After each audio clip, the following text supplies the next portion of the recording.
What do you do when you see an altered dominant, whether it's a sharp 9, flat 5, or 13? Do you play the altered scale?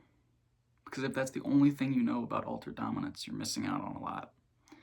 And what I'm going to talk about today is Barry Harris's family dominance theory. And this is, in my opinion, the best way to think about altered dominants. And it all starts with the chromatic scale.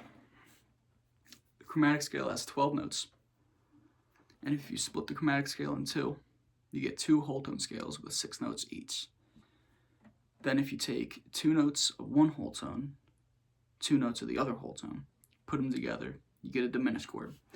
And in total, there are 3 diminished chords. So let's take C sharp diminished. We're going to lower one note at a time and see what we get. So if we lower the C sharp half step, we get C7. Beautiful. What if we lower the E? We get E flat. Again, beautiful. Then bring it back to C sharp diminished and lower the G now. You get G flat.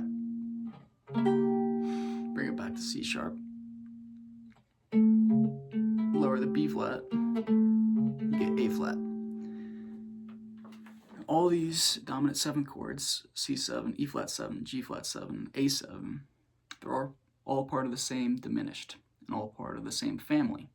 And you can use these dominants over each other, substitute one for another, and get altered dominants. So let's take C7. C7, we're going to be in the key of F, so C7 is our 5 chord. C7 is our normal dominant.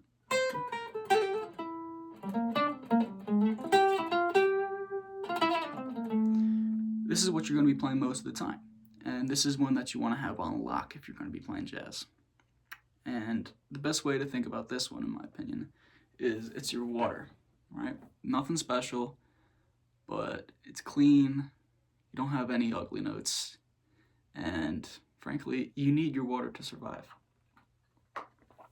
And that's why you need your 5 chord. You can't play jazz without a 5 chord. But so you want to spice it up. What if we're playing a C7, sharp 9, with a flat 13 in there and a flat 9? Then we're going to use our family sub of E flat 7. E flat, the tonic of E flat is the sharp 9, a C. So that's where we get our sharp 9. We go down to the 7th, and that's our flat 9 of C. And the 4th of E flat is our flat 13th of C. So you want to know how to run this thing into C.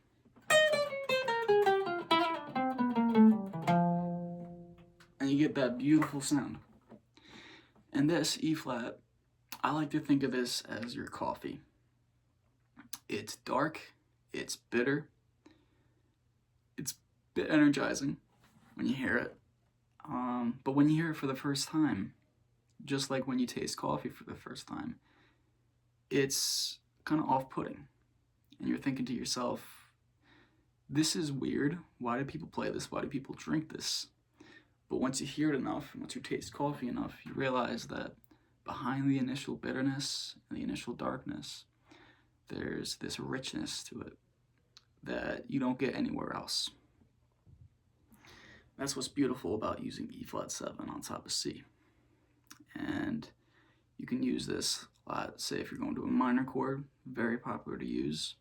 Or if you want to do like your, what is this thing called, love vibe, your dominant of a minor chord, but go to a major chord. Sounds complicated, but it's not that complicated. So then what we want to use next is, I'm going to tell you about G flat, which is your flat 5 of C. And this is if you want to play C7 with a flat 5, or maybe you want to use this for your sharp 5, which you can also use your sharp 9 for because that has the same note. But this is as furthest away from C as you can get. It's your most altered, and it's what people use the altered scale for. And I'm going to show you why the altered scale works and how you should really think about the altered scale. So this is your flat 5. It contains your flat 9, your sharp 9, your flat 13 or sharp 5, and then this pesky little B here, which major 7, flat 1, it's just the B. And what you might realize is all the notes in G flat are almost part of the C altered scale, except that C altered scale doesn't have B, it has C. But say again we're in G flat. What's the 5th of G flat? C sharp. C sharp minor. And it's very important that you know that every dominant has an important minor on its 5th. And when I play minor, I play melodic minor. So if I'm thinking G flat as our flat 5 C, and if I want to play the important minor on our flat 5,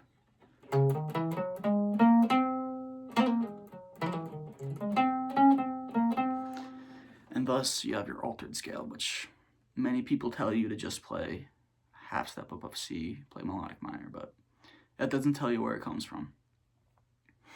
What the altered scale really is the important minor on the flat 5th. There you go, and it's your altered scale.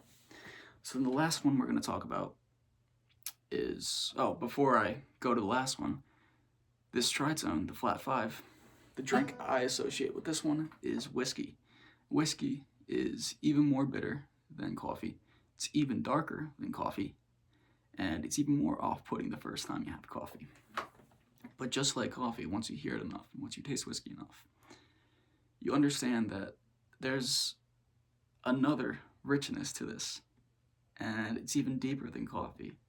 And there's certain notes in this scale that you wouldn't even think that would work in like C7 going to F. You wouldn't think that it would sound good, but it does. Trust me. It is beautiful. And the best way I could describe this scale is disgustingly beautiful. So then we go to A7. A7 is the 13th of C, specifically A, the tonic of A, is the 13th of C. And this one contains, again, your 13th, contains your flat 9, contains your sharp 11, and weirdly, it contains your major 7 again. Now this one is, I think, it could be the trickiest one to make sound good, but that's if you're using the entire scale. But what I like to do from this one is either A, didn't intend for that to happen, either A, you use the tonic of A, and then the half step below it, and resolve that to C. So it's like you're just playing C7, but instead of the half step between the tonic and the 7th, you're using the half step between the 6th and the 5th.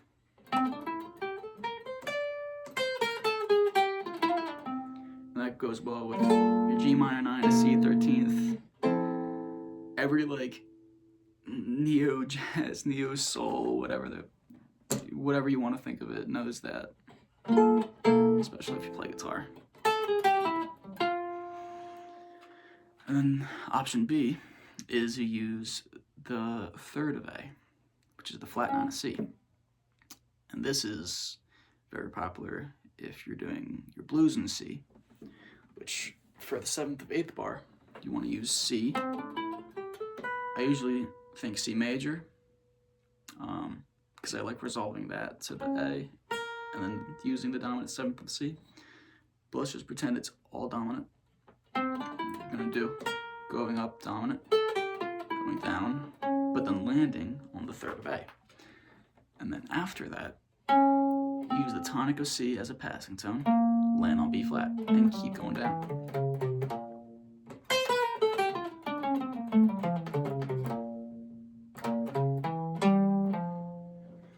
Really cool sound. And this one, the 13th, I like to think of this as your wine. It's sweet, it's romantic, and again, it's beautiful.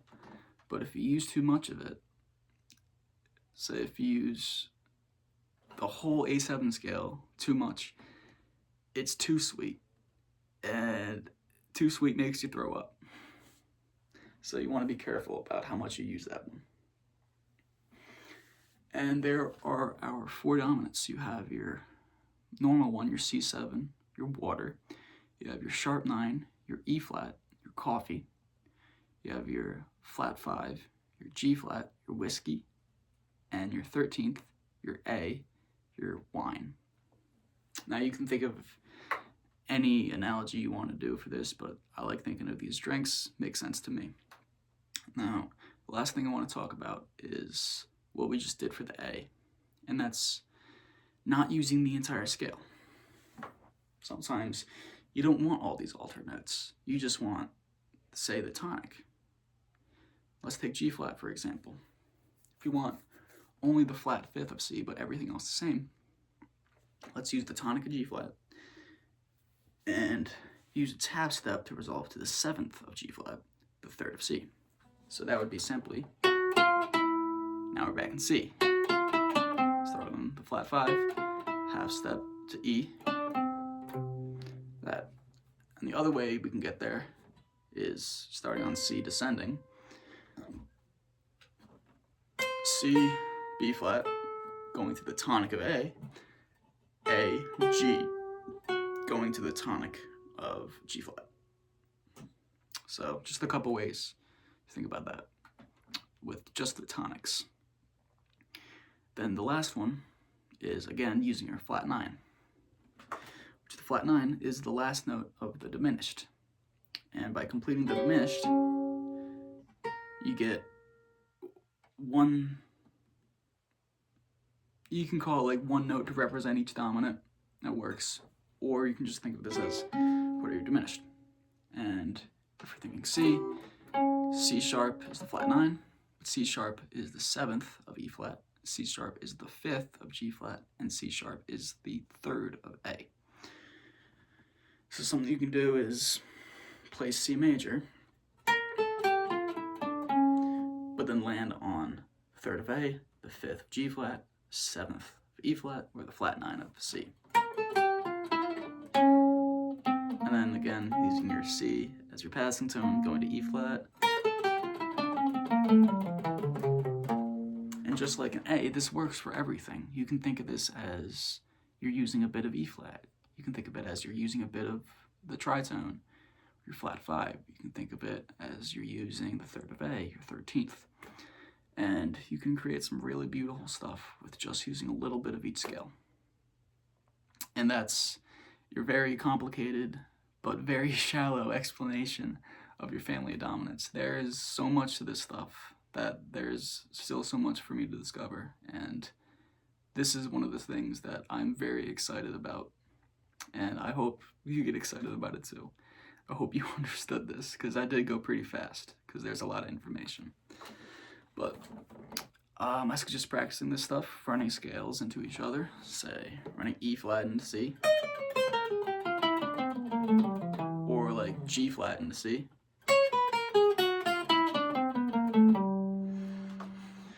And just see what you can create with it. And I will see you guys next time. Bye.